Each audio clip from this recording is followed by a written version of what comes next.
Hey friends, welcome. I am excited to be sharing a new recipe with you. So new that this is actually the first time I have personally made it, okay? So I ran across this recipe yesterday or the day before on my Pampered Chef site. And I was really intrigued by it, and I really wanted to give it a try. And what I'm actually making for you guys is a black bean burger, so kind of like a veggie burger. So two things I want to mention, kind of why I gravitated to this. Yes, I eat burgers all the time with meat, etc. But two things that are going on. Number one, food is kind of high in the stores right now. So if you wanted to make like a different twist on a burger with things that you already have in your cabinets, more than likely, this is the way you can do it.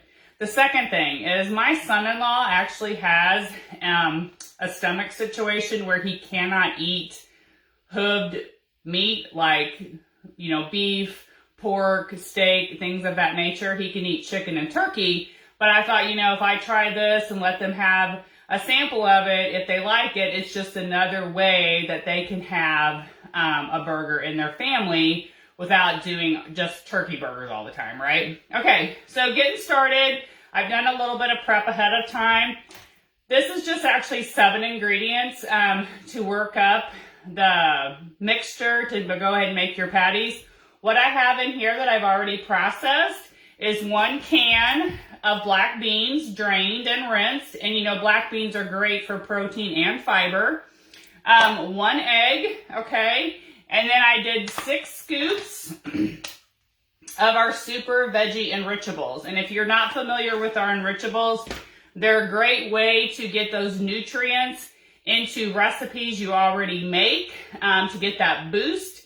And the best thing about it is you can't taste them. Okay, so I've got 6 scoops of that in here. And I processed in our manual food processor. And I did process for a while, so you get a pretty good workout, right? So you basically want to process everything until your mixture is, the beans are all chopped up, and your mixture, everything's mixed together. It's really going to be thick, so that's okay. Then I'm going to move that over into my mixing bowl. So you can see it's pretty thick. We want them pretty thick for our patties, correct? So we're just going to add now 4 more ingredients. We're going to add 1 cup of corn. Now, the recipe called for brown rice, okay? And I want to give you guys a tip of knowledge. I didn't have brown rice in my kitchen, in my pantry, but I had quinoa. And you can always substitute. If you don't have brown rice and you don't want to run to the store, you can be confident to know that you can switch that out with quinoa from your pantry if you have quinoa, okay? Also, I like the fact of using quinoa versus brown rice just because of the nutrient factor from the quinoa, okay? Then I have to do 1/3 cup of breadcrumbs, plain. Again, I didn't have regular breadcrumbs, but I had panko, and I'm definitely okay with substituting these two.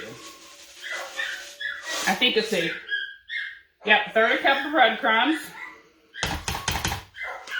And last but not least, we're going to add some flavor. And this recipe calls for one tablespoon of our Tex-Mex rub, which is great on any burger, right? And again, if you haven't heard me say this before, 1 lid equals 1 tablespoon of your rub, so you don't have to go grab your measuring spoon unless you want to. Okay, so I'm going to mix this very well. I have not made this recipe before, but what I am going to do, recommended on the cook's tip on the recipe states, to let this sit in the refrigerator and form up for about 20 minutes before you go ahead and make your patty. So I am going to do that. Boy, it smells delicious. So the other thing I wanted to show you guys real quick is our burger and slider press. If you don't like touching your meats, which I don't, you can actually use this to get your perfect uniform burgers. And here's the inside for the burger.